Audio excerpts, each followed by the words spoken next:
Hello, कैसे हैं आप सब? Breathing OCD.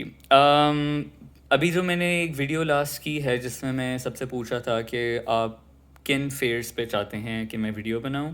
ब्रीदिंग ओसीडी के ऊपर काफ़ी लोगों ने कमेंट किया, और ब्रीदिंग ओसीडी ऑल्सो लाइक पिछली वीडियोस भी जो हैं ब्रीदिंग ओसीडी के बारे में बहुत लोगों ने पूछा हुआ है, तो मैंने कहा कि मैं उस पर एक वीडियो बना लूँ।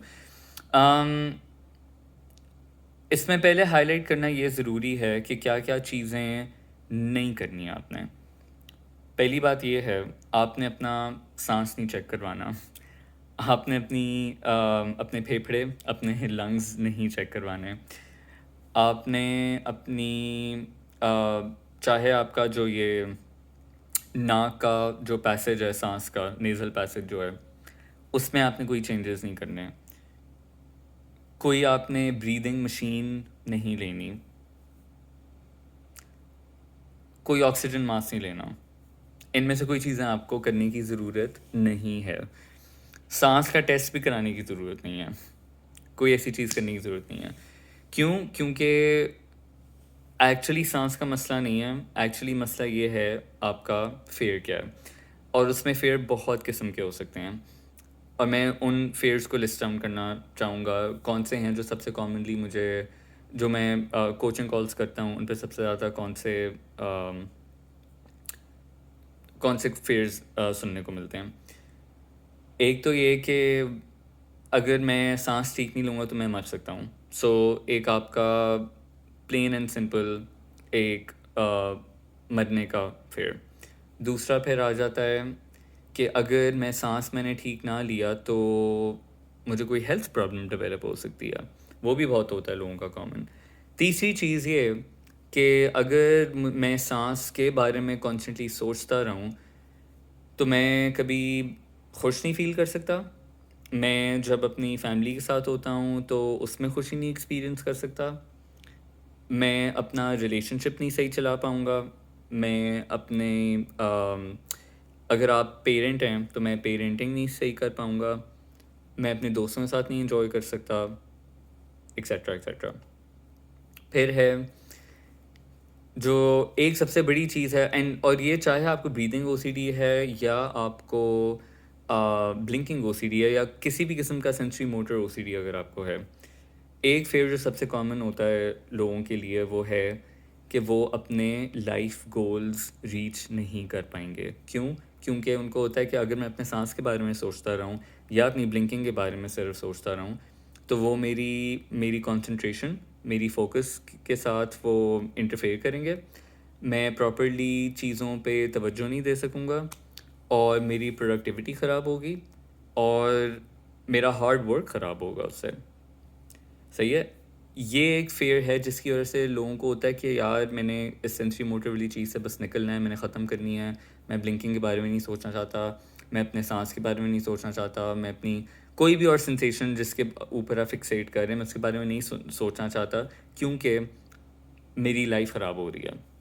यही लफ्ज़ है ना जो लोग कहते हैं मेरी लाइफ ख़राब हो रही है, मैं बहुत परेशान हूँ, मैं डिप्रेशन में चला गया हूँ क्योंकि मैं इस चीज़ के बारे में सोचना बंद नहीं कर सकता। सही है। इसमें आपको फिज़िकली कोई चेंजेस नहीं करने हैं। सेंसरी मोटर ओसीडी एक ऐसी चीज़ है जिसमें आपको कोई एक्सपोज़र नहीं करना, क्योंकि एक्सपोज़र ऑलरेडी जो सेंसेशन है आपकी, चाहे वो सांस रिलेटेड है, चाहे आपकी ब्लिंकिंग है, या आपका कोई आपकी सुनाई के बारे में है, कुछ भी है। फिज़िकली आपने कोई चेंजेस नहीं करने हैं, आपने सिर्फ अपने फेयर्स के ऊपर काम करना है। सेंसरी मोटर उन थीम्स में से एक ऐसी थीम है जिसके एक्सपोजर नहीं है, आपको सिर्फ अपनी थिंकिंग बदलनी है अपने फेयर्स को करने के लिए। Fair of rejection by the way एक बहुत बड़ा फेयर होता है विद सेंसरी मोटर ओसीडी, क्योंकि लोगों को होता है कि क्योंकि मैं अपनी, लेट्स से कि मैं अपनी ब्रीदिंग के बारे में सोच रहा हूँ, ब्लिंकिंग के बारे में, मेरी लाइफ इंटरफेयर होगी, मैं एक फेलियर बनूंगा, और अगर मैं फेलियर बना तो मैं अपने आप को कभी एक्सेप्ट नहीं कर सकता और लोग मुझे कभी एक्सेप्ट नहीं करेंगे क्योंकि मैं फेल कर गया हूँगा। उस फेयर को ओवरकम कर, उस फेयर ऑफ रिजेक्शन के लिए बहुत एक्सपोजर्स हो सकते हैं, और वो डिफरेंट और डिपेंड करता है कि वो किस इंसान के साथ मैं काम कर रहा हूँ, क्योंकि हर बंदे के लिए शायद थोड़ा एक डिफरेंट फेयर ऑफ रिजेक्शन होता है। क्योंकि देखना पड़ता है कि उनकी ज़िंदगी में फेयर ऑफ रिजेक्शन कहाँ कहाँ प्ले आउट कर रहा है। बट उस फेयर को ब्रेक डाउन करना ज़रूरी है, उसके मुतल्लिक एक्सपोजर्स करना आप कर सकते हैं। अपने लाइफ गोल्स ना रीच कर पाना, उसमें भी आपको वो फेयर ब्रेक डाउन करना है।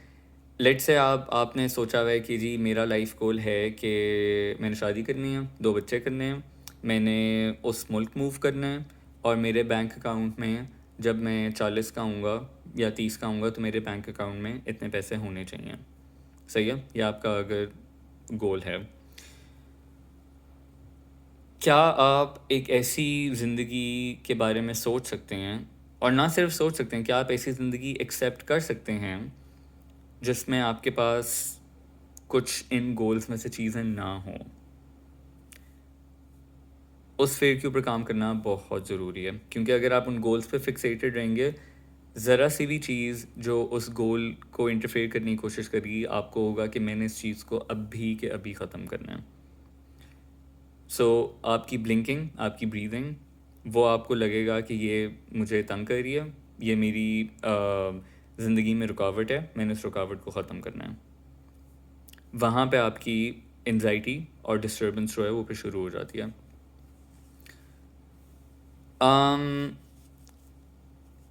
अगर कोई ऐसी औरतें हैं जो जिनका बच्चा होने वाला है कुछ देर में, उनके लिए ब्रीदिंग ओसीडी टाइप चीज़ जो है वो एक और ट्रिगर बन सकती है, क्योंकि उसमें है कि अगर मेरा सांस ठीक नहीं है तो जो मेरा बेबी है वो अफेक्ट हो सकता है, और वो बेबी अगर अफेक्टेड हुआ, लेट्स से कि मेरे बुरे सांस की वजह से उसकी ब्रेन डेवलपमेंट में कोई मसला आ गया, तो उसमें फिर कि मैं उस बारे में पूरी ज़िंदगी गिल्टी फील करती रहूँगी, और मैं कभी भी अपने आप को माफ़ नहीं कर पाऊँगी। तो जो फेयर्स में फिर उसमें आ जाते हैं fair of guilt and Shem, कि आप गिल्ट से भागना चाह रही हैं, आप शेम से भागना चाह रही हैं, और आपको है कि अगर मेरी वजह से मेरे बच्चे को कुछ हुआ तो मैं अपने आप को माफ़ नहीं कर पाऊँगी। उस फेयर को भी ब्रेक डाउन करना बहुत ज़रूरी है, क्योंकि आप चाहें लाइक आप माँ हैं या बाप हैं, आप अपने बच्चे को किसी बुरे तरीके से अफेक्ट करेंगे at some point. I think ये पेरेंटहुड का एक स्टैंडर्ड पार्ट है।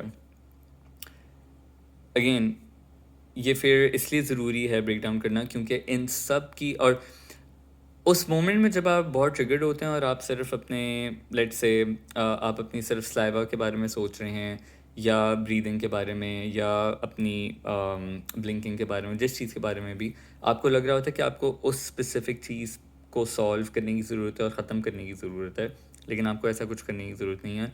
उस टाइम सिर्फ एक चीज़ जो आप कर सकते हैं वो है कि आप कुछ ना करें, क्योंकि आप उस सेंसेशन को ख़त्म नहीं कर सकते।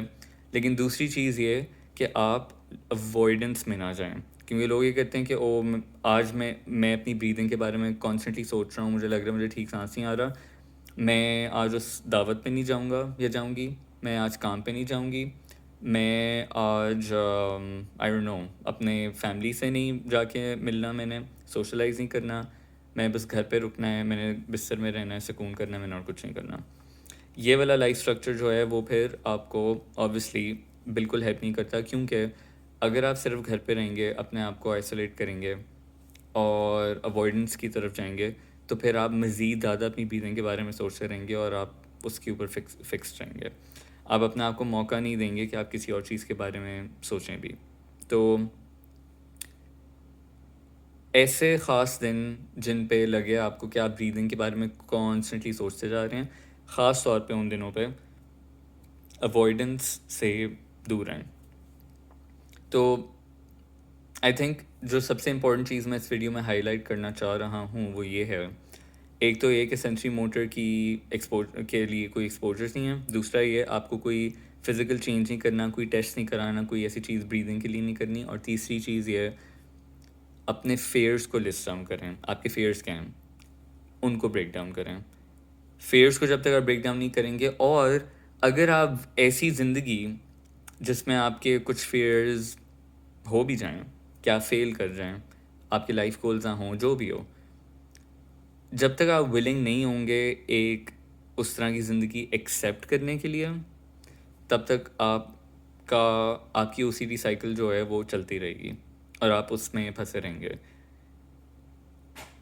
एक्सेप्टेंस का ये मतलब नहीं है कि आपको वो वाली ज़िंदगी पसंद करनी है। एक्सेप्टेंस का सिर्फ ये मतलब है कि क्या आप उस चीज़ को एम्ब्रेस कर सकते हैं कि अगर वो चीज़ हो गई, चाहे आपके कंट्रोल में चाहे नहीं है, क्या आप ऐसी ज़िंदगी को एक्सेप्ट कर पाएंगे या नहीं कर पाएंगे। अगर तो आप कर पाएंगे तो अमेजिंग, अगर नहीं कर पाएंगे उसको ब्रेक डाउन करने की ज़रूरत है, क्योंकि हर इंसान में कैपेबिलिटी है वो चीज़ें एक्सेप्ट करने की। हर इंसान कर सकता है, लेकिन एक्सेप्ट करने के लिए आपको एफ़र्ट करना पड़ता है और आपको अपनी ज़िंदगी का व्यू चेंज करना पड़ता है। कोई और क्वेश्चंस हैं इसके बारे में तो प्लीज़ बताइएगा, मैं उसके ऊपर भी अगली वीडियो ब्रीदिंग ओसीडी या सेंसरी मोटर के ऊपर बना सकता हूँ। खुदा हाफिज़।